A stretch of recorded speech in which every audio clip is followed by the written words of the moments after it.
All right, so buttoning up, working on the passenger side, or driver's side sway bar bracket. Tell me that's like put it away. So it's not... Yes, there you go. Thank you, sir. This bolt hole, it was stripped.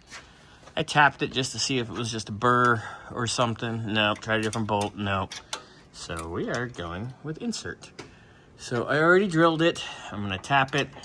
I'm gonna chamfer it, tap it, send the insert home, and then we can finish that up. And then we can just bleed our front. And I think we're pretty much done. I mean, throttle cable and miscellaneous. You at least can go take it for a test, right? Yeah, shakedown. Because she's coming tomorrow to get it, I believe. So we'll have it done. And then once this is done, we're going to get Luciano's in here, and you and I are going to crank. We're going to crank our hog, Daddy. Oh, baby. Oh, baby. Yeah. Maybe when the suspension moves, you can fish that nut out. Anyway, all right, I'm going to chamfer this. And then I'm going to put the insert in it, so I'll show you how it's done. Chamfer. Tappy time. And then we'll show you putting it in. Oh, God, Ben. Yes, that's you. All right, so we've threaded it, drilled it, chamfered it.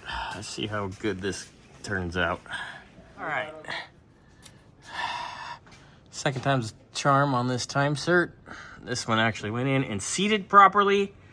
The other one went in and then it kind of stripped out because it did not want to seat all the way down. So we're now going to put our bolts in and hope for the best here. But it looks like we have repaired it. Problem solved.